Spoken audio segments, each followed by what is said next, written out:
Lupakan para pelayar yang mengikuti siaran kita pada malam ini. Tak kira daripada mana siaran ini dapat diikuti. Yang menonton dari utara, moga sejahtera. Yang menonton dari timur, moga terus makmur. Yang menonton dari barat, moga dapat berkat. Yang menonton dari selatan, moga dapat keampunan. Anak Cina memakai singlet. Memakai singlet pergi ke kedai. Kalaulah tidak kerana jalan berbelik-belik tadi-tadi dah saya sampai. Minta maaf tuan-tuan, saya semayang di presin sebelah. Saya ingatkan saya ceramah di presin sebelah. Sebab iklan ada apa semua. Minta maaf lah, ada sedikit ada hari bodoh tu. Ada hari bodoh. Betul lah hari ni hari bodoh betulnya. Pada malam ni insya-Allah kita akan membicarakan tajuk tentang persoalan tawakal. Seperti yang kita maklum, tanpa kita sedar, hari ini sudah pun genap 627 hari ataupun setahun 8 bulan 17 hari. Kita berada dalam suasana bencana non-alam yang berskala internasional. Kita sejak daripada 18 Mac 2020 telah berada dalam satu tempoh yang dipanggil sebagai kordon saniter. Kordon saniter ini adalah proses pembersihan besar-besaran yang dijenamakan dengan pelbagai brand: physical distancing, quarantine, circuit breaker, self-isolation, social restrictions, total lockdown. Dan di negara kita lebih terkenal dengan perkataan Perintah Kawalan Pergerakan, PKP, yang berbeza di belakang sahaja. Sama ada pemulihan, bersyarat, diperketatkan dan berbagai lagi. Sememangnya COVID-19 ini, selain daripada mengorbankan ramai daripada rakyat kita, tetapi jauh lebih ramai, COVID-19 ini membunuh mental rakyat. Kesan psikologi akibat daripada COVID-19 tak ada orang boleh nafikan. Bukan hanya tekanan di pihak kesihatan saja, rakan-rakan kita barisan hadapan di hospital, di pusat perubatan, di pejabat kesihatan daerah, mereka rasa tertekan. Tapi bukan mereka saja, seluruh sektor pendidikan termasuk kerohanian, masjid, surau dan berbagai lagi. COVID ini memang membunuh mental kita. Psikologinya begitu banyak sekali kesan psikologi. Pertama, kesan psikologi apabila terlampau kerap sangat kena buat saringan. Ni psikologi ke tuan-tuan? Tuan-tuan berapa kali kena jolok hidung? Berapa kali? Ada setengah masjid, ada setengah imam, ada di kalangan mereka dah jolok hidung 71 kali. Ada. Jolok kali pertama tak kena. Agak pegawai perubatan tak puas hati. Jolok lagi. Tak ada lagi. Kira 71 kali. Termasuklah bila ada program, function, tuanku berangkat dan macam-macam lagi. Sebab kalau pihak masjid kita banyak protokol. Mungkin surau kurang sikit orang besar-besar datang. Maka kita kalau macam masjid negeri misalnya, tuanku nak berangkat, protokolnya kena buat saringan. Program peringkat negeri buat di masjid pun kami kena buat saringan. Bayang kalau dah 71 kali, dia dah sampai tahap ketagih dah tu. Dan untuk makluman tuan-tuan, nak masuk TV berceramah, korek hidung dulu. Nasib baiklah sekarang ni ada alat hak menatang ludah tu apa nama, tak tahu. Pui buat ada nampak dua line, satu line, makin menatang ludah, tak tahu apa nama. Tahanlah sikit. Dulu jolok hidung. Ada kesan psikologi. Begitu juga kesan psikologi bila kita didapati, na'udzubillah, positif COVID-19. Ada kesan psikologi. Hatta dalam surau kita ni pun, saya percaya ada yang mantan lah pesakit COVID. Tuan-tuan, kita bila masa COVID, kita tak ada masalah. Kalau duduk Maib Serdang, tak ada apa aktivitinya. Macam biasa saja. Tapi yang kesan psikologi tu bila kita grad daripada PKRC itu, iaitu kita menghadapi masalah PSTD, Post Stress Traumatic Disorder. Orang pandang kita trauma. Orang pandang kita atas bawah. Kita pergi ofis, asalnya orang tu tak topeng, terus 2 lapis pakai bila bercakap dengan kita. Kita kecil hati. Macam aku HIV AIDS pula lah. Stres. Itu kawan-kawan sepejabat. Bayang kalau orang yang tak kenal kita. Begitu juga kita menghadapi kesan psikologi apabila terlibat dikuarantinkan, sama ada di PKRC, atau kena home surveillance ataupun jadi close contact. CC1 okey, CC2 paling tak tahan sekali. Tak bersalah pun. Anak jiran main rumah kita tak tahu menahu. Petang-petang tiba rupa jiran sebelah satu family positif. Secara automatik anak kita yang main dengan anak dia jadi CC1. Dan kita pula yang tak pasal-pasal, yang tak main pun dengan anak-anak kita itu jadi CC2. Bagi geng makan gaji buta, suka je, tak ada masalah. Tak pergi kerja ke, work from home ke, no work from home, tak kisah. Gaji jalan, naik pangkat semacam. Orang yang kaya pagi makan pagi, nak menega dan macam-macam. Bayangkanlah pakai gelang tunggu. Kita faham itu prosedur. Tapi ini yang kita cerita, kesan psikologi yang membunuh mental rakyat kita. Kesan psikologi daripada segi isu vaksin. Saya percaya tuan-tuan di sini ramai yang telah lengkap 2 dos dan mungkin dah dapat booster pun. Ada di luar sana kawan-kawan kita yang kita gelarkan pro-choice lah, jangan panggil anti vaksin, marah dia. Pro-choice. My body, my choice. Dia tak nak ambil vaksin. Okey. Tapi sekarang ni dia orang sindir kita siang malam pagi petang. Dengar cerita kena cocok yang ketiga pula. Ya ke? Alah, kena dah. Kata tahun depan dapat yang keempat pula. Ya ke? Alamak, hari-hari dia menyindir kita. Dia kata untunglah cocok 2 dos dapat sijil sertifikat, digital certificate. Kalau cocok booster yang ketiga dapat diploma. Cocok 4 kali esok dapat ijazah.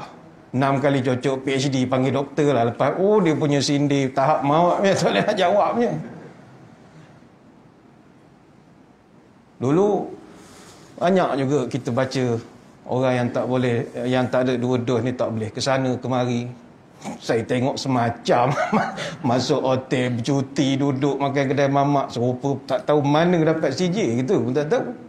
Saya ingat Masjid Surau pun dah tak tercek dah, 2 dos tak 2 dos, 2 das tak 2 das. Akhirnya yang cocok 2 dos kena sindir. Kesan psikologi untuk orang yang tak cocok 2 dos pun ada kesan psikologi. Mereka mungkin ialah ada sedikit kesukaran lah untuk berurusan, khususnya melibatkan urusan keluar daripada negara, nak pergi ke Mekah dan macam-macam lagi. Ada kesan, ada susah sikit. Apa lagi kesan psikologi COVID-19 ini? Sistem pendidikan kita terpaksa anak-anak kita PDPR, yang kita pun memang tak reti lah nak menguruskan PDPR. Alhamdulillah sekarang dah sekolah balik. Kesan psikologi juga kepada para pegawai lali jawatankuasa masjid. Sejak daripada bulan 5 tahun lepas sampai bulan 2 tahun ini, hari-hari orang panggil bodoh. Imam bodoh, Bilal bongok, masjid kroni, macam-macam. Ni semua dajjal semua ni, Freemason. Ni semua keluar daripada mulut bukan orang semayang sangat. Biasa yang mulut macam tu, biasa saya gelarkan kumpulan ahli sunat wal jumaat je. Dia jengkel semayang jumaat je, semayang lain dia tak kisah sangat. Baru-baru ini pula, saintis di Afrika Selatan telah mengesan satu varian COVID-19 yang baru yang menurut kajian mereka mempunyai lebih banyak mutasi lagi dan dinamakan oleh WHO sebagai varian B.1.1529 atau dalam bahasa berita dipanggil Omicron. Dan dikatakan varian yang baru ini mempunyai sekurang-kurangnya 10 mutasi berbanding dengan varian Delta dan juga Beta. Delta walaupun ganas 2 mutasi saja. Kalau varian Beta itu 3 saja. Tapi varian yang Omicron ini dia boleh beranak sampai 10. Dia boleh ada sub pula lagi. Maka benda ini telah menimbulkan kerisauan. Keluar pula berita hari ini seperti yang disebut oleh Menteri Kesihatan, telah pun dikesan Omicron ini di tanah air kita dibawa oleh seorang pengembara bukan warga negara daripada Afrika Selatan, tetapi telah dapat dikawal dengan begitu baik. Ini tahniahlah kita ucapkan kepada KKM. Tapi ada juga di kalangan masyarakat yang mencadangkan supaya dibuat semula Perintah Kawalan Pergerakan diperketatkan secara bersasar, Targeted Enhanced Movement Control Order ataupun TEMCO. Jadi tak pasal-pasal ada di kalangan rakyat negara kita tak kena-mengena dengan Afrika pun susah hati juga.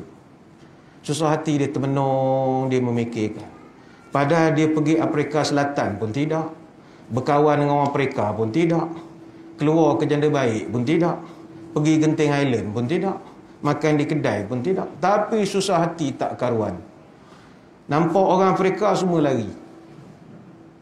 Asal orang tu muka Afrika je semua lari.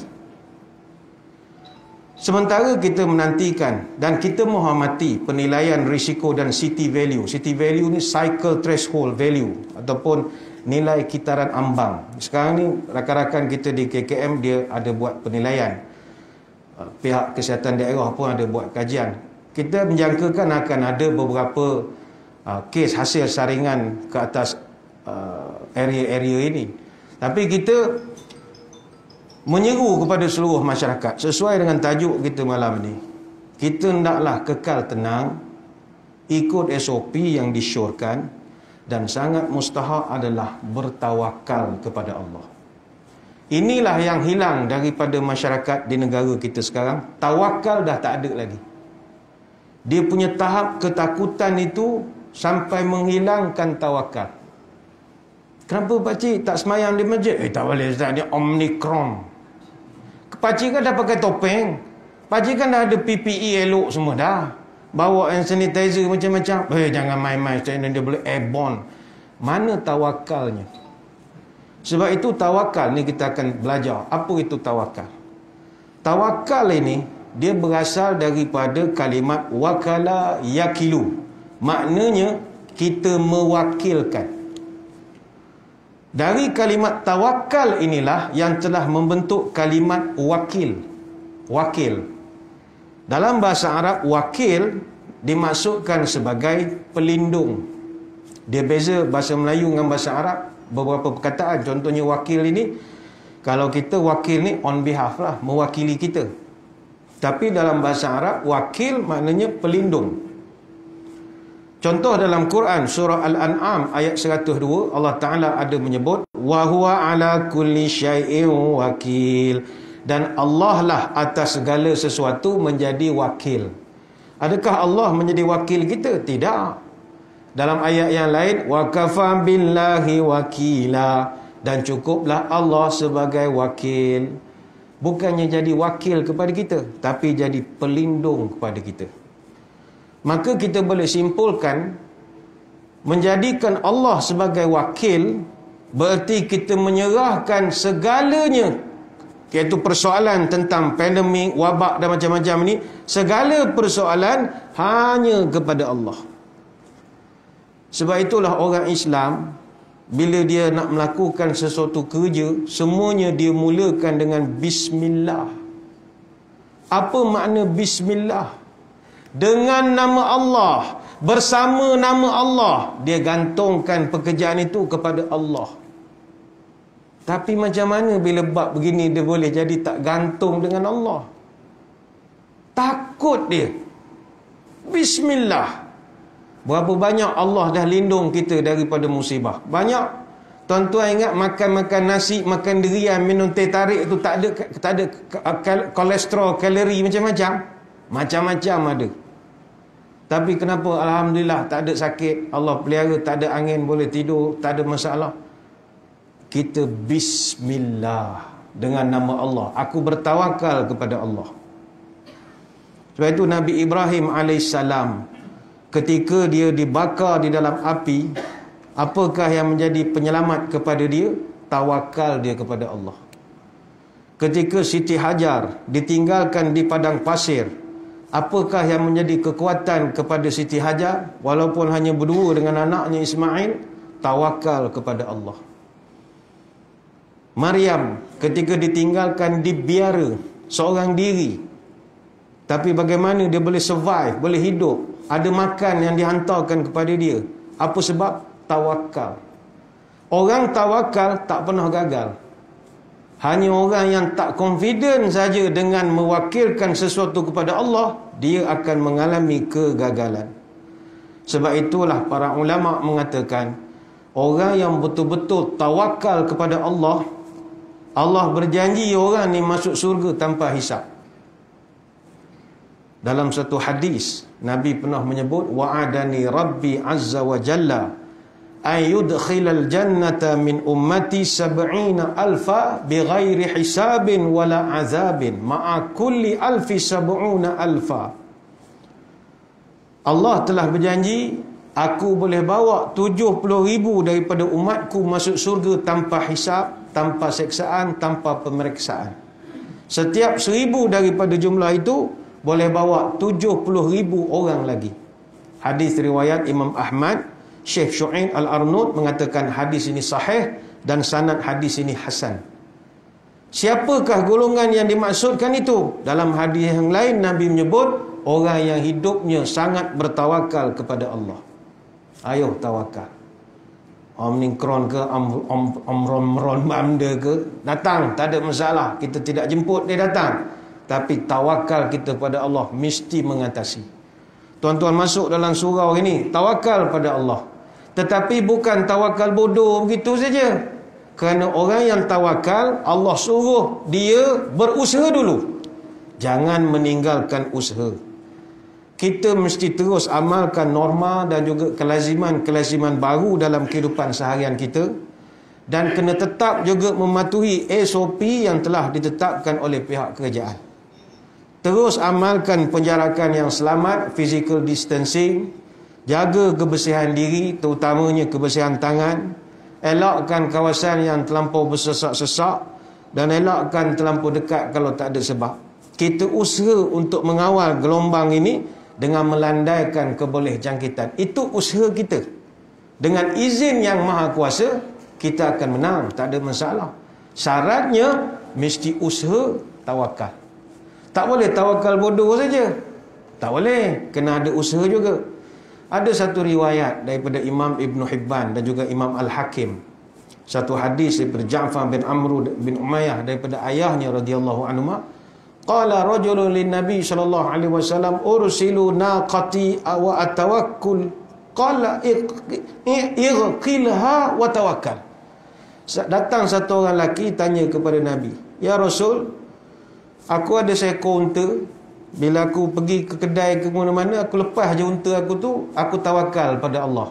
Masuk dalam kedai beli barang. Boleh tak itu consider tawakal?" Kata Nabi, "Jangan, irqilha. Ikat dulu unta itu, baru kau tawakal." Artinya kena ada usaha. Tuan-tuan nak keluar daripada rumah pergi ke surau, jangan tak kunci pintu. Orang tanya, "Ngapa tak kunci?" Aku nak dengar ceramah, buat kerja baik. Takkan malaikat tak boleh jaga rumah aku? Bukan mana boleh kira begitu. Suruh malaikat pula kerja dengan kita. Tetap kena dikunci. Tetap kena tutup pintu dan bagai-bagai. Bawa motor, kereta datang surau, parking. Kunci biarkan pada suih. Tanya, tak ambil kunci ni? Tawakal pada Allah. Kita nak buat kerja baik, mesti Allah jaga. Balikkan hilang motor. Kena usaha juga. Ada satu riwayat Imam Al-Qudai disebutkan, qala Amr bin Umayyah, qultu ya Rasulullah, uqayyidu rahilati wa atawakkul 'ala Allah au ursiluha wa atawakkal. Qala qayyidha wa tawakkal. Amr bin Umayyah dia pernah tanya kepada Nabi, "Ya Rasulullah, adakah aku kena ikat dulu unta kemudian aku tawakal, ataupun aku lepaskan saja unta lepas tu aku tawakal pada Allah?" Nabi jawab, "Ikat dulu, barulah engkau bertawakal." Mana tawakal tidak bererti meninggalkan usaha. Masuk surau pakai pelitup muka, ikut segala peraturan yang ditetapkan, maknanya kita usaha. Dan di penghujungnya kita gantungkan diri kita kepada Allah. Yang dapat menolong kita hanyalah Allah.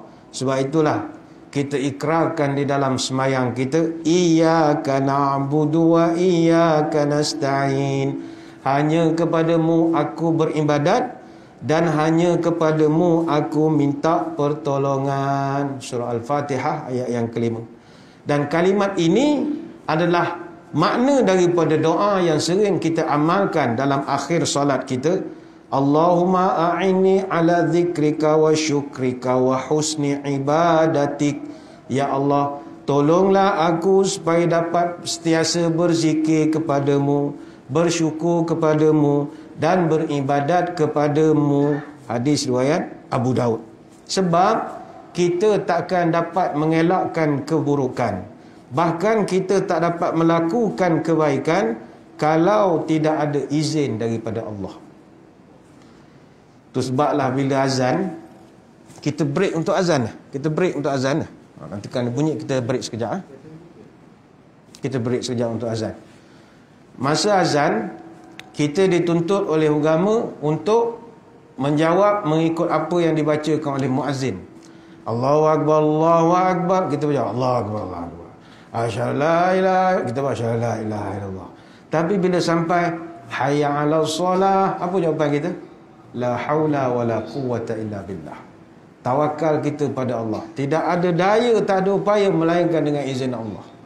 Apa sebab? Allah nak didik kita supaya jadi orang yang gantungkan hidup pada dia. Hatta semayang pun belum tentu kita boleh laksanakan kalau tanpa izin daripada Allah. Sebab itulah kita membaca la haula wala quwwata illa billah. Sebab itu tuan-tuan sekalian, Rasul sallallahu alaihi wasallam mengibaratkan tawakal seperti perilaku burung. Burung. Kita dah masuk dah azan, belum lagi? Sikit lagi tak? 2 minit. Dalam satu hadis Nabi menyebut, "Lau annakum tawakkaltum 'ala Allahi haqqa tawakkuli la razaqakum kama yarzuqut tayr taghdu khimasa wa taruhu bitana." Kalaulah engkau ni betul-betul tawakal kepada Allah dengan sebenar-benar tawakal, nescaya kamu akan diberi rezeki seperti burung. Burung terbang dalam keadaan lapar, dia balik waktu petang dalam keadaan kenyang. Hadis riwayat Imam Ahmad. Tapi burung itu walaupun dia nak dapat makanan, dia tetap kena terbang. Kalau sekadar duduk saja dekat sarang dia, tak ada orang nak beri dia makan. Artinya usaha tawakal akan dapatlah rezeki. Ada satu orang ulama, dia pernah bercerita. Dia ni kalau berdoa, orang selalu dengar dia membacakan doa, Allahumma rzuqna kama tarzuqul bughas. Ya Allah, berikanlah aku rezeki sebagaimana engkau berikan rezeki kepada bughas. Apakah burung bughas ini? Bughas ini apa? Sejenis burung. Daripada jenis apakah burung ini? Yang ini saya akan terangkan kemudian, kerana kita nak memberi laluan dulu kepada azan insya'. Jadi tuan-tuan semua jangan ke mana-mana, kita akan kembali selepas ini.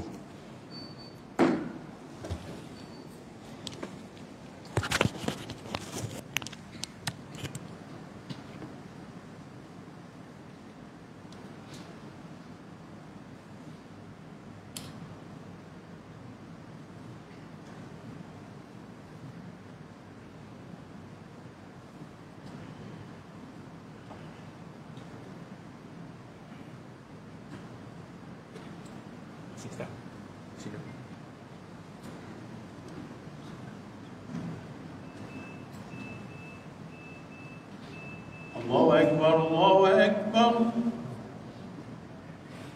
Allahu Akbar, Allahu Akbar. Asyhadu an la ilaha illallah.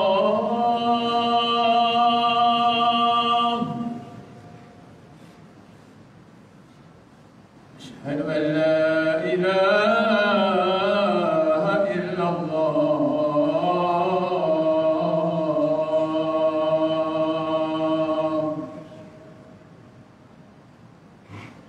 أشهد أن محمدا رسول الله.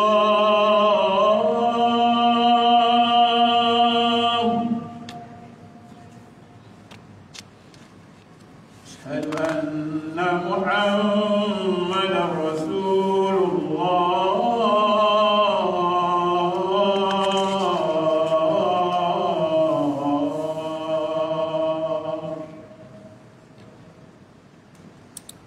حي على الصلاة.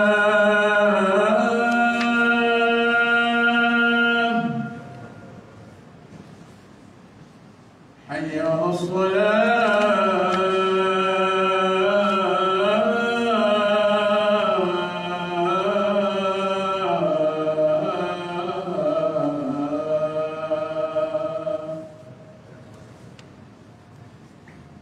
حي على الفلاح.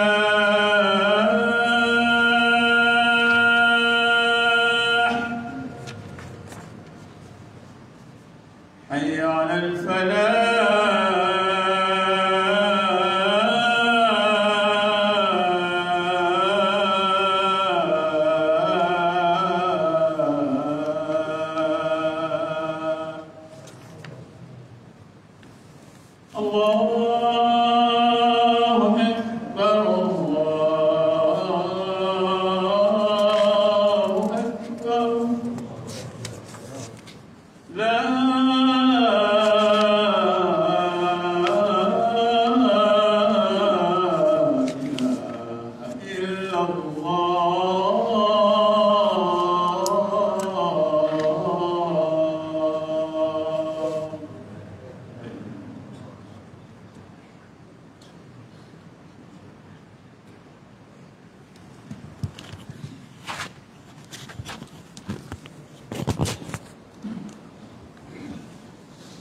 Muslimin muslimat yang dirahmati Allah sekalian, kembali kita menyambung syarahan ini.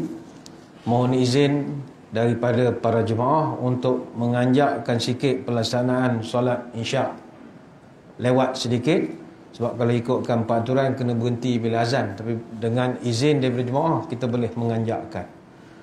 Muslimin muslimat sekalian, kita sedang bercerita tentang persoalan tawakal kepada Allah, yang mana inilah perkara yang sudah semakin hilang daripada diri masyarakat, khususnya di negara kita sekarang.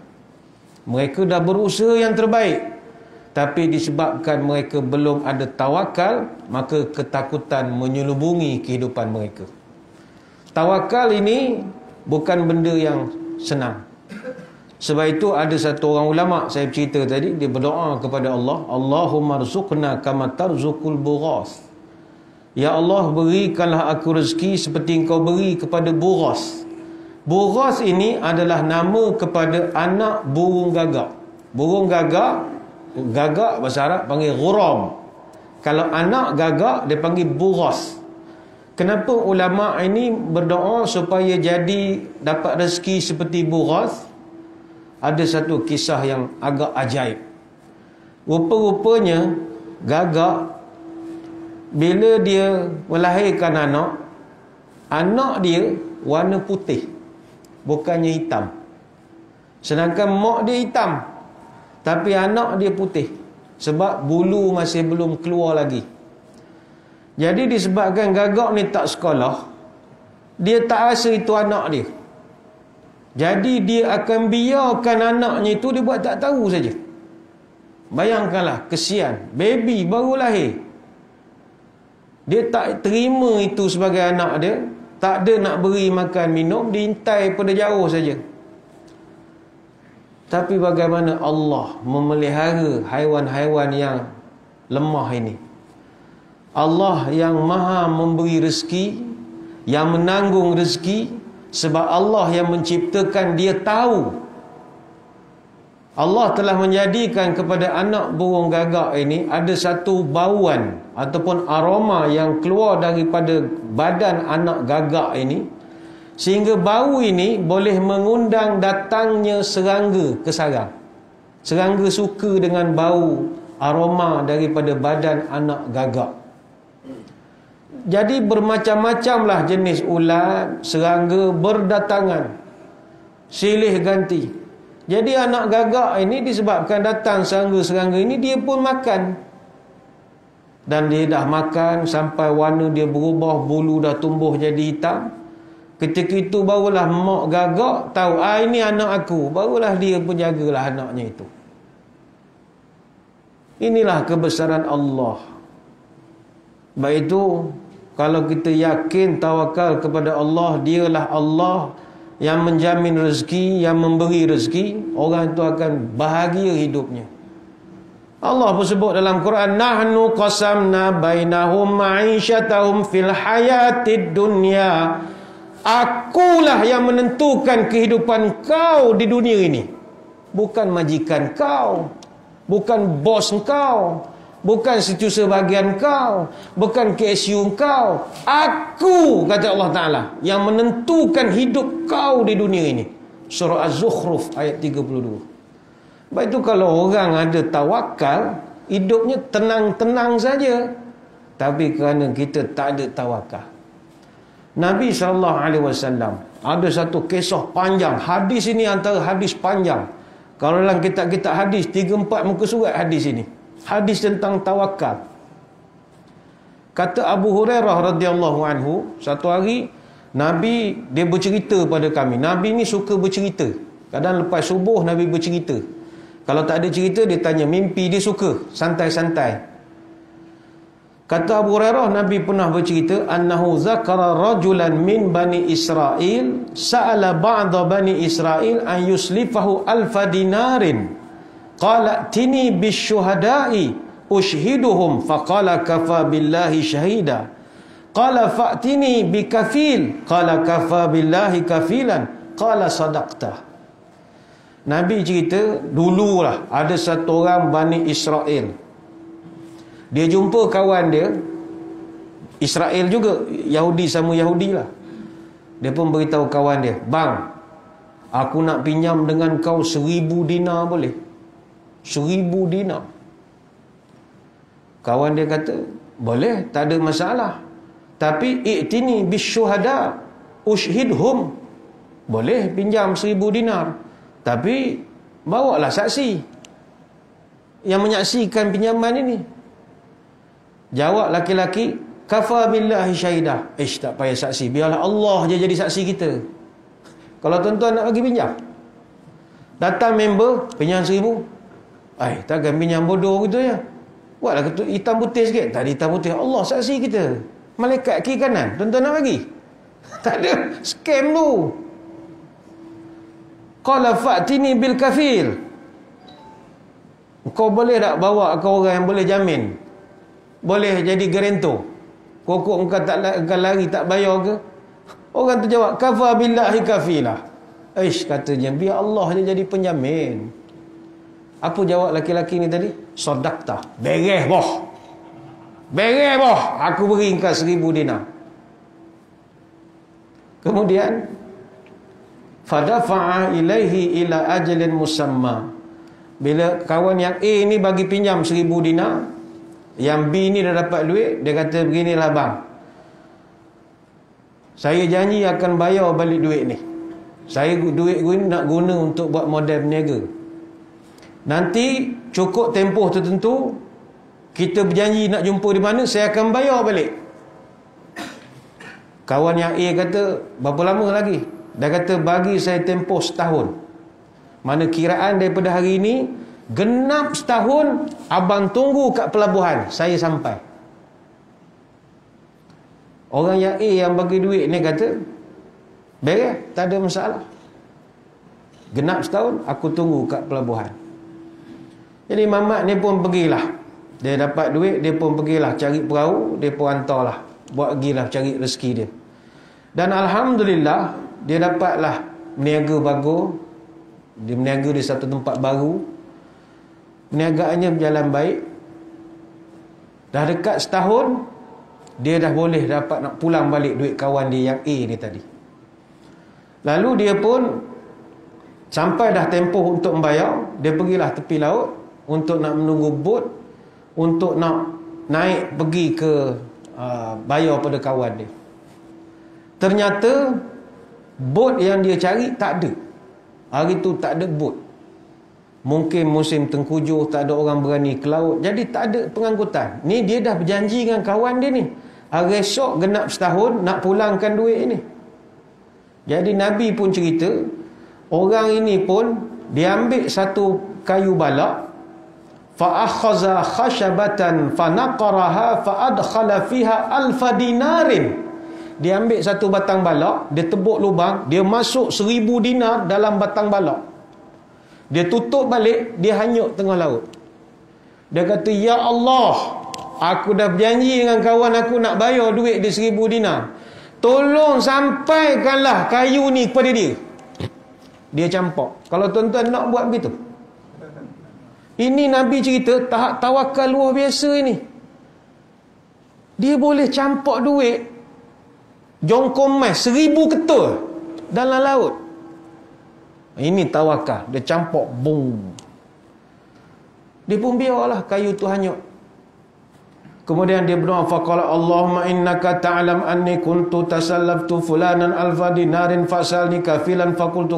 Panjang doa dia kepada Allah. Dia tawakal betul. Ya Allah, saya ni dah putus pengangkutan, tak boleh nak pergi, tapi ini duit saya dia janji nak pulang. tolonglah ya Allah, sampaikanlah duit saya ni kepada kawan saya yang sedang menunggu, dia nak pakai duit gini. Yang kawan dia si A ni tadi, dia pun dah ingat cukup setahun, dia pun tunggu tepi pantai. Dari jauh dia tengok tak ada kapal. Daripada pagi tak ada, petang tak ada, dia balik. Hari esok dia tunggu lagi. Dia kata, aku dah kena kencing dah ni, aku kena scam dah ni, habis betul ni, habis. Macam mana tak ada hitam putih? Aduh, bodohnya. Dia rasa begitu. Dia pun kata, tak apalah, dah tak ada rezeki aku, kena tipu member sendiri. Jadi dia pun sambil-sambil dia berjalan, dia pun mikir juga, balik ni kena beleting dengan isteri aku ni, macam mana gayanya. Kemudian yanzuru la'alla murkaban qad jaa bimali fa iza bil khashbati allati fiha al mal fa akhadha li ahli. Daripada jauh dia nampak ada satu batang balok hanyut. Dia pun tak tahu apa, tapi dia kata ini rare ni, jarang nampak ada balok hanyut.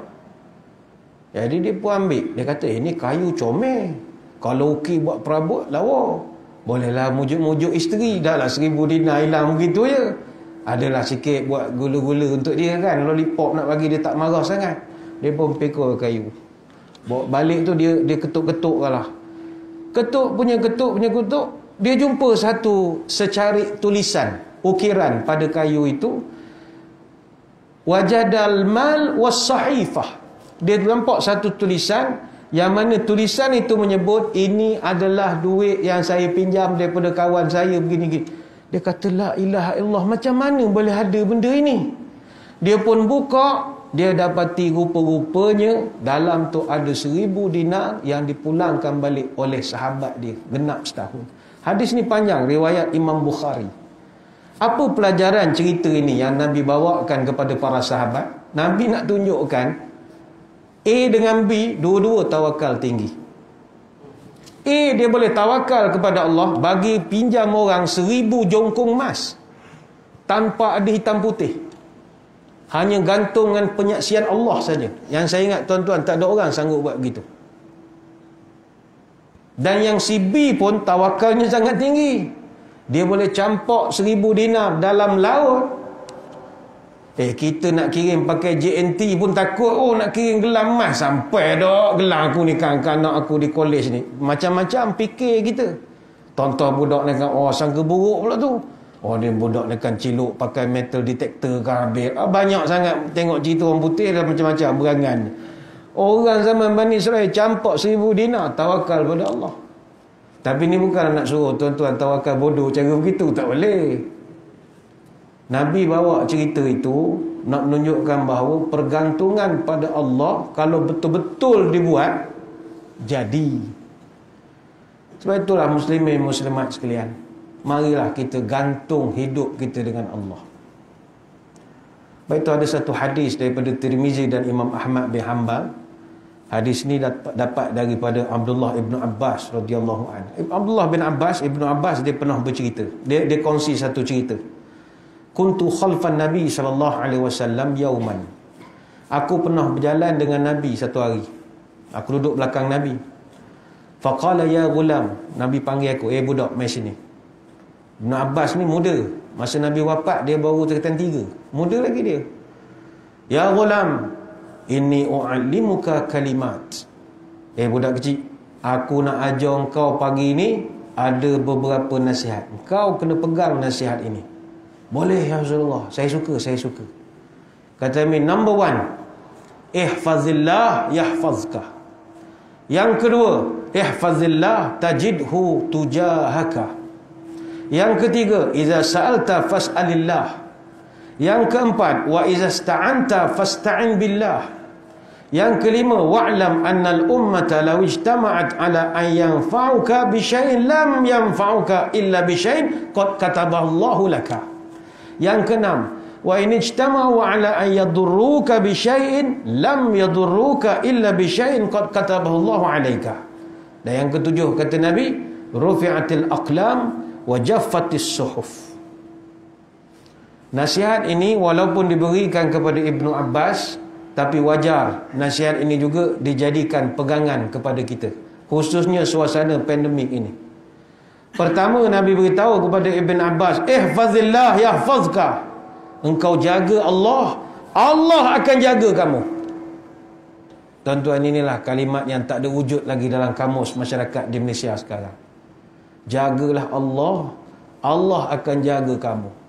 Di Malaysia sekarang yang ada adalah kita jaga kita. Kita jaga kita. Kita jaga kita. Tak tahulah ngapa kita. Orang suruh Allah jaga kita. Ni bukanlah nak menghina orang buat slogan tu. Dia pun tak tidur malam cari slogan. Betul dah tu. Betul dah. Tapi dah sampai masa tukar lah. Allah jaga kita lah pula. Kita dah tak jaga dah sama kita. Roblox tak ada dah. Dulu ada kita jaga kita. SJR, polis tanya, nak pergi mana? Mana surat? Dia jaga sama-sama kita. Ini, tuan-tuan, tak ada lah. Apa Kelangkawi, apa kita Highland, macam-macam. Tak ada dah. Siapa yang hidupnya tak nak dijaga oleh Allah? Sudah pastilah. Orang tak sioman saja yang tak nak hidupnya dijaga dan dipelihara oleh Allah. Khususnya pada musim-musim wabak sebegini. Apa cara nak mendapat penjaga? Apa cara yang dikatakan kita jaga Allah, Allah jaga kita? Kata ulama, jaga Allah ini adalah jaga batasan-batasan yang Allah gariskan, jaga hak Allah, jaga segala perintah dan larangan. Jika semua itu kita berjaya laksanakan, maka kita termasuk orang yang menjaga Allah sebaik-baik penjagaan. Inilah golongan yang disebut dan disanjung oleh Allah, hadza ma tu'aduna likulli awwabin hafiz. Inilah nikmat yang dijanjikan kepada kamu wahai hamba yang sentiasa hafiz, sentiasa menjaga, iaitu menjaga peraturan, menjaga larangan dan bagai-bagai. Surah Qaf ayat 32. Kata Ibn Rajab Al-Hambali dalam kitab Lataiful Ma'arif, penjagaan dari Allah ni pula ada dua. Kita jaga Allah, Allah jaga kita. Apa yang Allah akan jaga kita? Pertama, Allah akan jaga kita dengan memenuhi segala keperluan duniawi kita. Memelihara badan kita, memelihara anak kita, keluarga kita, harta kita. Dan Allah akan arahkan ada malaikat khusus untuk jaga kita. Oh, special tu. Lahu mu'aqibatum min baini yadayhi wa min khalfihi yahfazunahu min amrillah. Bagi manusia itu ada malaikat-malaikat yang aku utuskan bergiliran menjaganya dari depan, dari belakang. Mereka menjaganya atas perintah Allah. Surah Ar-Ra'du ayat 11. Baik itu kalau kita jaga hak-hak Allah, Allah akan jaga kita menerusi malaikat yang diutuskan untuk menjaga kita. Dan Allah berjanji akan tetap menjaga anak-anak kita walaupun kita dah tak ada lagi. Perkara ini sebagaimana telah dibuktikan dalam kisah dua anak yatim yang ditolong oleh Nabi Khidir AS. Nabi Khidir dia bantu membina dinding rumah anak yatim yang hampir roboh. Ni kalau kita baca dalam surah Al-Kahfi disebutkan, wa ammal jidaru fakana li ghulamaini yatimaini fil madinati wa kana tahtahu kanzun lahuma. Dan adapun dinding rumah itu adalah milik dua anak yatim di kota itu. Di bawahnya tersimpan harta bagi mereka berdua. Surah Al-Kahfi ayat 82. Apa sebab dia ditolong? Sebab dalam ayat 82 apa Allah Ta'ala sebut? Wa kana abuhuma salihah. Sebab dulu arwah ayahnya adalah orang yang soleh. Jadi kalau kita jaga Allah, bukan sekadar kita dijaga, anak cucu kita pun Allah jaga lagi. Itu kepentingan jaga Allah. Kata Ibn Rajab Al-Hambali, penjagaan dari Allah yang kedua adalah Allah akan jaga agama dan iman kita. Dan ini adalah penjagaan yang paling agung dan paling mulia. Caranya, Allah akan jaga kita daripada perkara-perkara syubhat dan menjaga kita daripada terikut dengan syahwat yang diharamkan. Contoh, bagi orang lelaki-lelaki, walaupun songkok kopiah atas kepala, kalau bab perempuan dia ada kalah sikit. Dia ada kalah sikit. Walaupun pakai kopiah sekalipun, bab perempuan dia kalah sikit. Dia kalah. Itu normal lah. Jangan laki minat sama laki, sudahlah. Minat dengan perempuan tu lantak je lah. Tapi kalau tanpa kawalan, merosakkan. Sebab itu dalam Quran Allah Ta'ala rekodkan Nabi Yusuf AS. Nabi Yusuf digoda habis-habisan oleh Zulaikha. Habis-habisan. Hingga kan ketika itu dalam Quran Allah rekodkan bahawa Nabi Yusuf, walaupun dia Nabi, terdetik juga dalam hatinya untuk buat. Nak terbabas tu ada dah. Maknanya wow tu ada. Laki-laki wow tu ada. Tapi kenapa tak jadi? Allah yang selamatkan dia. Walaqad hammat bihi wa hamma biha. Allah Ta'ala sebut, sesungguhnya wanita itu bermaksud melakukan perbuatan keji itu dengan Yusuf. Wa hamma biha, dan Yusuf pun ada maksud untuk melakukan benda itu. Maknanya ada. Tapi Allah Ta'ala sebut, laula an ra'a burhana rabbi kadzalika linasrifa anhu su'a wal fahsya innahu min ibadinal mukhlasin. Andai kata dia tidak melihat tanda-tanda kebesaran Tuhannya, maka kami palingkan dia daripada kemungkaran dan kekejian. Allah Ta'ala sebut, aku yang palingkan dia. Sebab dia terus melihat kebesaran Allah. Sesungguhnya Yusuf itu adalah hamba-hambaku yang terpilih. Surah Yusuf ayat 24. Baik itu, ini penjagaan Allah. Dulu kalau orang kita lah pergi luar negara, suka sangat. Terutama pergi negara macam kita tak parak sangat Australia lah. Kalau pergi Australia, macam dekat Sydney, ada satu pantai tu dia panggil Bondi Beach. Bondi Beach ni dia nudist, untuk pantai orang mandi telanjang. Saya tak tengok orang cerita kan, dia pula kata, ustaz tahu, mana tahu. Nak saya pergi juga, tapi U-turn balik lah, salah pantai. Ingat nak cari kelah, tengok apa tak baju belakang ni. Jadi kita lari ke pantai, ada Manly Beach, macam pantai ada, tapi yang Bondi Beach tu memang nudist. Kita tak pernah tengok orang jenis bersalai tepi pantai tak baju ni. Jadi wow tu keluar juga. Waduh ada. Sebab dah ramai-ramai tu selamatlah keluar. Rupanya dekat kawasan Bondi Beach ni ada je student kita duduk. Dan student kita yang duduk situ, belakang dia orang je, orang tak baju apa semua ni. Tapi dia orang masjid tak tinggal, puasa kuat, ibadat kuat, baca Quran.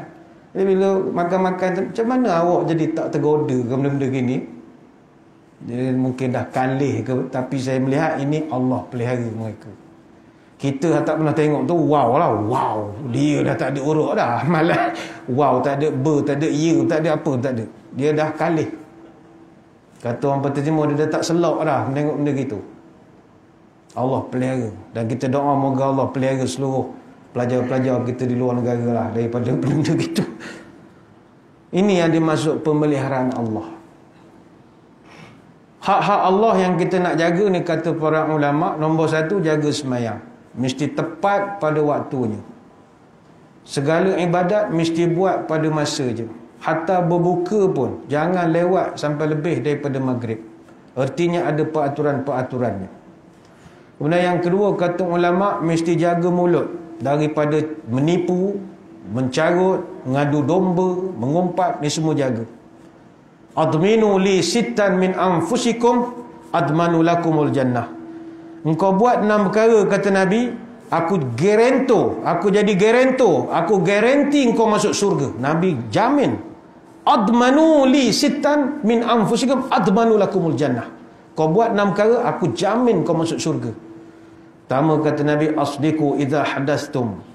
Kalau bercakap, jangan menipu. Wa aufu idza wa'adtum. Kalau berjanji, tepati. Wa addu idza tumintum. Kalau diberi amanah, jaga amanah. Wahfazu furujakum. Jaga kemaluan kamu. Wa ruddu absarakum. Tundukkan pandanganmu daripada tengok benda tak senonoh. Wa kufu aidiakum. Dan jagalah tingkah laku kamu. kau jaga 6 perkara ini, aku garanti kau masuk surga. Hadis riwayat Al-Hakim dan juga Ibnu Hibban. Jadi ini yang pertama Nabi pesan kepada Ibnu Abbas. Mana pesan juga pada kita, jaga Allah, Allah akan jaga kita daripada buat maksiat dan daripada buat benda tak senonoh. Yang kedua Nabi pesan kepada Ibn Abbas, ihfazillah tajidhu tujahaka. Engkau jaga Allah, nescaya Allah akan sentiasa berada di hadapan engkau. Sekarang ni kita selalu letak barisan hadapan frontliner. Kita panggil frontliner lah, pasukan keselamatan, orang kesihatan, pasukan perubatan, polis, tentera. Kita panggil dia frontliner. Mari kita tambahkan perbendaharaan perkataan frontliner ini dengan meletakkan Allah di hadapan kita.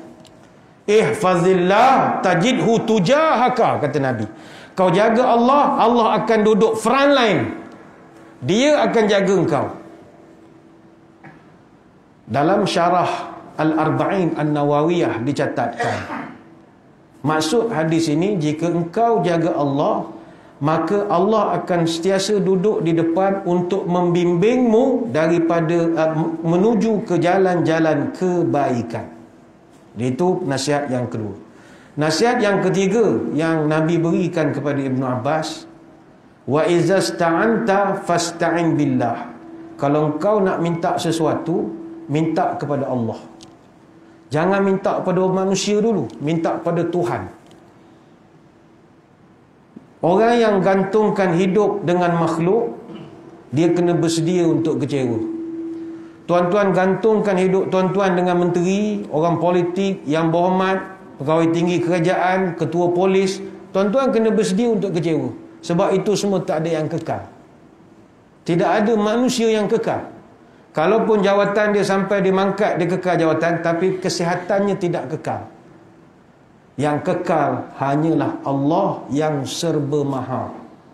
Sehingga Allah sebut dalam Quran, was'alullaha min fadli, minta kepada aku sebab aku serba mengurniakan. Surah An-Nisa ayat 32. Aku serba maha, maha kaya, maha pemurah, maha penyayang, maha hidup tak mati-mati. Minta dengan aku.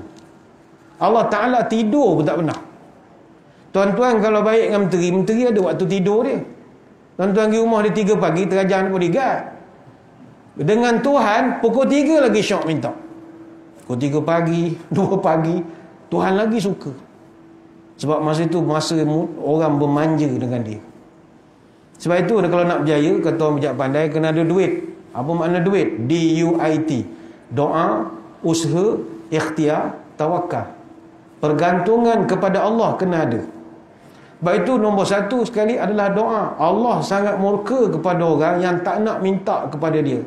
Wa qala rabbukum ud'uni astajib lakum innal ladzina yastakbiruna an ibadati sayadkhuluna jahannama dakhirin.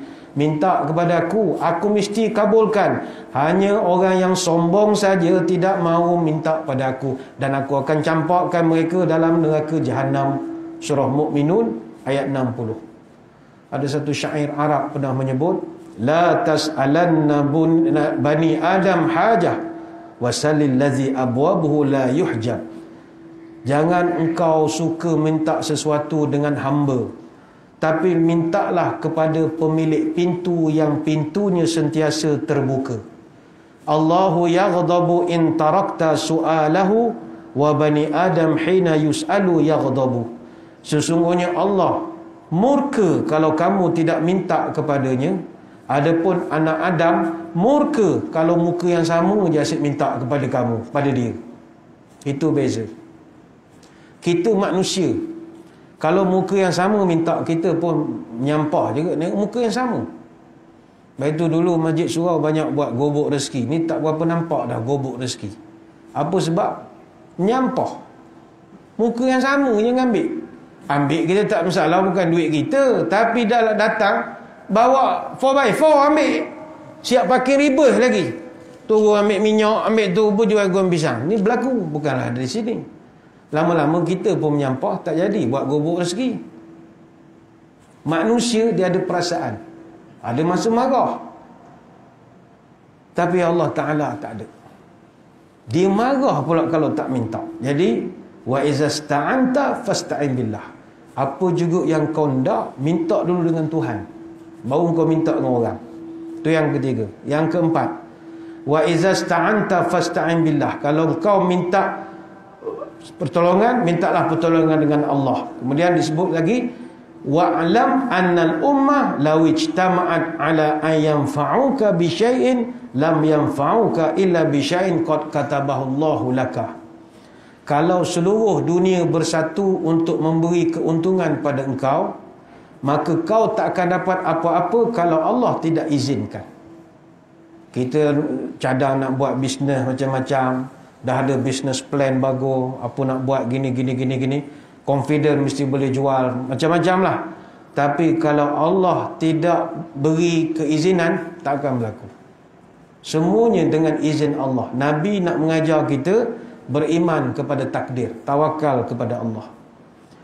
Berapa ramai peniaga-peniaga Ramadan tahun lepas dah berkira-kira keuntungan meniaga Ramadan. Dah ada dah masa itu. Congkok rayanya, kuih raya. Yalah, dulu tiap-tiap tahun bila time Ramadan, the money is good, jual bagus. Ramadan ni musim buat duit. Orang tak kerti meniaga pun jadi meniaga bulan Ramadan. Sebab the money is good. Jual apa saja insya-Allah laku. Kalau makanan tak payah ceritalah, batu-batu goreng pun orang beli, tuan-tuan. Bulan puasa ni. Jangan cerita hak nak raya, orang suka. Kalau jalan tar Kuala Lumpur pai tengah-tengah malam, suka. Macam saya Masjid Negeri Kuantan, depan saya pada MPK. Wow, penuh orang berniaga situ. Berkemah lagi gini, suka. Tapi tahun lepas terjelepuk semua, tercedok semua. Apa sebab? Dah rancang elok-elok, dah beli barang, dah order bagai-bagai, tapi tak diizinkan oleh Allah. Tak dapat. Sebab itu tawakal pada Allah. Nabi sambung lagi, wa in ijtama'u ala an yadurruka bi syai'in lam yadurruka illa bi syai'in qad kataballahu laka. Dan andainya satu dunia ini bersatu untuk nak membahayakan engkau, bahaya tu tak akan sampai kepada engkau kecuali aku yang izinkan. Katalah sekarang Kementerian Kesihatan, kita sekarang sedang menghadapi waspada COVID-19, Omicron, macam-macam lah dia sekarang sebut. Jadi menurut kita punya kajian, kalau boleh jangkitan orang pun matilah. Matilah. Tak, Nabi pesan, kalau satu dunia berpakat nak menjahanamkan kau, tapi aku tak izinkan, takkan jadi. Takkan jadi. Sebab itu ini orang tawakal. Tuan-tuan, kalau nak ikut ancaman, mana ada hidup kita tak ada ancaman? Tuan-tuan duduk dalam surau ni apa confidence kipas tak jatuh atas kepala tuan-tuan? Tuan-tuan percaya kipas ni kuat? Tapi kenapa tuan-tuan yakinnya duduk di bawah? Apa nak ditakut? Tiap-tiap hari kita diancam. Kalau penyakit ni tuan-tuan, sejak daripada kecil kita hidup dan bermasyarakat dengan ancaman denggi, leptospirosis, taun. Daripada kecil kita kena nyamuk. Bahkan kalau ikut rakan-rakan di Kementerian Kesihatan, kes jangkitan kencing tikus pun banyak dalam setahun. Mencecah 3,000 lebih kes setahun. Dan kematian kadang-kadang mencecah 48 kematian dicatatkan. Itu tuan-tuan, nak mandi air terjun jangan macam mandi bagi nak gerak sangat. Kena tempat yang bersih-bersih juga. Kencing tikus. Kes denggi tak payah cerita lah. Kes denggi yang dilapor dalam setahun cecah 100,000 kes setahun. Dan kematian ada yang sampai 277-280 kes kematian. Cuma pelaporan kes denggi tak dibuat secara harian. Tak ada sidang media. Kalau ada tuan-tuan takut nak keluar rumah nyamuk bagai-bagai. Tapi disebabkan kita dah biasa dengan benda itu, kita kenal dia, maka kita tahu untuk berhadapan dengan dia. Macam untuk COVID-19 ini, masa mula-mula jadi dulu, Task Force COVID di peringkat negeri, mereka meramalkan COVID ni kita akan duduk cara kordon saniter ni 2 tahun. Peringkat awal. Yang ini pun dah hampir 2 tahun. Dan mereka pun mengatakan bahawa untuk hapuskan total impossible. Hapuskan 100% tak boleh. Hanya boleh tukar terma daripada pandemik kepada endemik saja. Sebab tu yang mampu mereka buat sekarang ni flatten the curve. Dan kita diminta untuk bersedia, virus ini akan mengambil masa untuk hilang atau mungkin tidak hilang langsung. Maka baik itu Tan Sri DG Kesihatan dalam satu PC yang pernah dibuat bulan Mei tahun lepas, dengue is part of our community and we learn to live with them. Dengue juga adalah masalah dan dia pun sebahagian daripada masalah dalam masyarakat, tapi kita belajar untuk hidup dengan nyamuk. Kita daripada kecil tahu mak akan bila maghrib balik, masuk rumah tutup pintu, tutup tingkap, spray rumah yang pakai spray lah. Duk kampung lu pakai lingkar ubat nyamuk itu, panggil ubat nyamuk. Patutlah nyamuk banyak, bagi ubat sihat lah dia. Pakai ubat nyamuk. Bagang mak-mak kita pergi menoreh pun bawa ubat nyamuk, gantung pada tali pinggang ni, bawa pergi menoreh. Artinya kita tahu, kita kenal kelambu, kita tahu nak pergi ke kebun jangan pakai baju warna sekian-sekian yang boleh menarik nyamuk, sebab kita belajar untuk hidup dengan dia. Sebab itu kalau nak kira ancaman, hidup kita penuh dengan ancaman. Tuan-tuan keluar daripada surau nanti, tahukah tuan-tuan, di atas langit sana, tatkala tuan-tuan memandang keindahan langit, sedarkah tuan-tuan di atas sana ada hampir 2 juta kilogram besi yang sedang berputar di atas kepala kita? Itu tak cerita kapal terbang lagi. Hak lalu lalang, duduk dengkil, duduk di mana? Bru, kapal terbang. Bru, kapal terbang.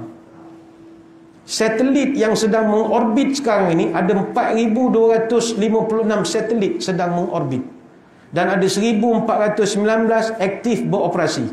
Amerika saja ada 576 satelit, China ada 181 satelit, Russia ada 140, UK ada 41, Eropah ada 36. Dan 346 daripadanya adalah satelit pengintipan. Malaysia ada juga hantar untuk tengok astro. Tapi saya ingat dia kena ejah balik sebab hujan selalu tak ada lain. Dia kena konakan sikit kepak dia tu. Kena hantar Syekh Muzaffar, hantar semula. Bayangkan kalau satelit ini, tak payah cerita satelit tu jatuh, skru je cabut. Meninggal lama dah kita ni. Ayo, belajarlah untuk takut dengan ilmu. Tawakal itu. Lepas tu kata Syekh Mustafa Al-Maraghi, al-khashiyatu khawfun makrun bit-ta'zim wa ilmu biman takhsyah. Sifat takut ini adalah nombor 1, mesti utamakan takut Tuhan dulu. Yang kedua, kau mesti ada ilmu terhadap benda yang kau takut. Maaf, ramai daripada masyarakat kita sebenarnya tak ada knowledge yang mencukupi pun tentang penyakit ini. Kita dengar-dengar saja, tapi knowledge yang sebenar tak ada. Sebab kita berbicara tentang dunia mikroorganisma. Mikroorganisma ni benda tersembunyi daripada mata manusia. Dan manusia dia sering menjadi musuh kepada benda yang dia tidak nampak. Kenapa tersembunyi? Sebab mikroorganisma terlalu kecil. Lebar virus ukuran dari kira-kira 0.5 mikron, maknanya 500 nanometer. 1 nanometer dia 1/1000 mikron. Kecil sangat. Sebab itu sekali lagi, kalau kita nak takut, tak tertakut dik kita. Apa kita punya jaminan atas rostrum ni? Tak ada kuman, tak ada bakteria, tak ada apa-apa. Tak ada jaminan. Kalau tuan-tuan buat swab test pada ni pun sangkut ni, meja macam lembu korban itu. Kalau tuan-tuan jolok lubang hidung lembu korban tu, saya ingat sangkut. Benda-benda halus yang kita panggil mikroorganisma ni, sama ada bakteria, fungus, virus, alga ataupun lain-lain, jumlah mereka 20 kali ganda lebih banyak daripada bilangan haiwan di muka bumi ini. Sebab itu sekali lagi, kalau kita nak takut, tak tertakut di kita. Silakan takut, tapi takutlah dengan ilmu. Ketakutan tanpa ilmu melahirkan paranoid, melahirkan misofobia, germofobia, the fear of germs. Fobia dengan itu masalah. Orang yang takut tak tentu arah, dia panggil OCD, Obsessive Compulsive Disorder. Salah satu daripada masalah mental illness. Dia dah jadi terlampau geli luar biasa sangat. Sebab itulah Nabi musim wabak dia amalkan, dia ajar kita satu doa, Allahumma inni a'udzubika minal baras wal junun wal juzam wa min sayyil asqam. Ya Allah, jauhkan aku daripada penyakit sopak. Yang kedua apa doa dia? Wal junun. Ya Allah, jauhkan aku daripada gila. Apa kena mengena gila dalam wabak? Ramai orang jadi gila dalam suasana wabak ini. Gila bukan gila, fobia tak tentu arah. Ada orang pakai topeng 4 lapis. Duduk rumah je lah kalau dah 4 lapis begitu. 4 lapis, saya ingat dia mati dalam emas dia je esok. Takut sangat. Ni 2 pakai shield lagi. La ilaha illallah. Kita minta jauh daripada jadi gila. Jika kita mengambil risiko, kita mungkin akan gagal. Tapi kalau kita tak mengambil risiko, kita pasti akan gagal. Risiko terbesar adalah tidak melakukan apa-apa. Jadi tawakallah pada Allah. Dan yang terakhir Nabi sebut, rufi'atil aqlam wa jaffatis suhuf. Pena telah diangkat, lembaran-lembaran telah kering. Apa artinya? Maknanya Allah dah siap tuliskan takdir kamu. Janganlah kamu berlebih-lebihan sangat. InsyaAllah apa yang Allah takdirkan, semuanya dalam aturan dan ketentuan Allah. Macam contoh, kalau kita ditakdirkan, misalnya ada yang meninggal, isteri, anak, orang-orang tersayang, tak payahlah menangis lama sangat. Nangis, kena menangis. Tapi janganlah menangis macam tak boleh terima takdir langsung. Kataballahu maqadiril khalaiq qabla an yakhluqas samawati wal arda bi 50,000 sanatin. Aku telah mencatatkan takdir setiap makhluk 50,000 tahun sebelum aku ciptakan langit dan bumi. Hadis Muslim. Jadi tuan-tuan kalau menikah seorang lagi, isteri mesti marah. Tuan-tuan kau sabar. Abang ni dah ditakdirkan 50,000 tahun dulu dah, sebelum penciptaan langit dan bumi. Hadis riwayat Muslim. Jadi hafal hadis ni. Cek balik video ni, hafal hadis. Kataballahu maqadirul khalaiq qabla an yakhluqas samawati wal arda bi 50,000 sanatin. Takdir ni aku dah tulis 50,000 tahun sebelum aku cipta langit dan bumi. Jadi jangan marah-marah. Butang baju aku mana pak? Aku nak pergi menikah apa je. Jadikanlah ayat ini sebagai pedoman bahawa semuanya berlaku adalah izin Allah. Wa ma tasqutu min waraqatin illa ya'lamuha wa la habatin fi zulumatil ardi wa la ratbin wa la yabisin illa fi kitabim mubin. Dan tidak ada sehelai daun yang gugur melainkan aku tahu daun yang mana. Dan tidak jatuh sebutir biji pun dalam kegelapan bumi, sama ada tanah yang basah atau tanah yang kering, melainkan telah kutulis dalam Lauh Mahfuz.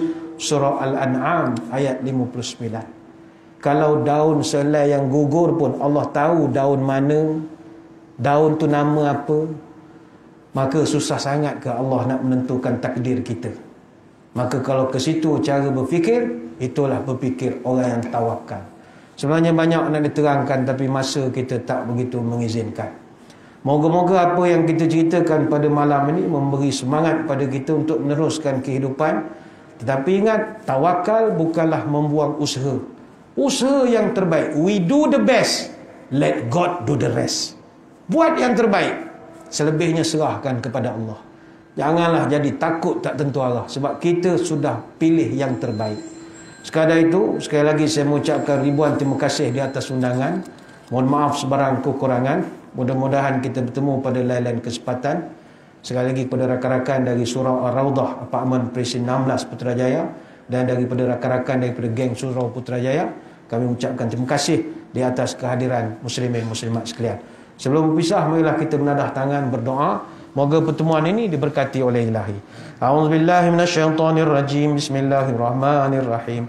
Allahumma arzuq baladana Putrajaya khasatan wa sairal biladil muslimina 'amatan as-sakha wan nama war rakha wahfazha bihifdzika min kulli makruh ya rabbal alamin. Allahumma inna na'udzubika minal baras wal junun wal judham wa min sayyi'il asqam wa na'udzu bikalimatillahi tammati min syarri ma khalaq. Ya kafi ya syafi ya wafi ya hamid ya majid ادفع عنا كل تعب شديد واكفنا من الحد والحديد والمرض الشديد واكشف عنا من البلاء ما لا يكشفه غيرك اللهم إنا نستغفرك إنك كنت غفارا تحصنا بذي العزة واعتصمنا برب الملكوت وتوكلنا على الحي الذي لا يموت اللهم اصرف عن ولاية بوتراجايا وماليزيا وسائر البلاد المسلمين هذا الوباء وقنا شر الداء ونجنا من جميع أنواع البلاء بلطفك يا لطيف إنك على كل شيء قدير سبحانك اللهم وبحمدك نشهد أن لا إله إلا أنت نستغفرك ونتوب إليك وصلى الله على سيدنا محمد وعلى آله وصحبه وبارك وسلم والحمد لله رب العالمين. Sekadar itu, wabillahi taufik wal hidayah. Wassalamualaikum warahmatullahi wabarakatuh. Wallahu a'lam.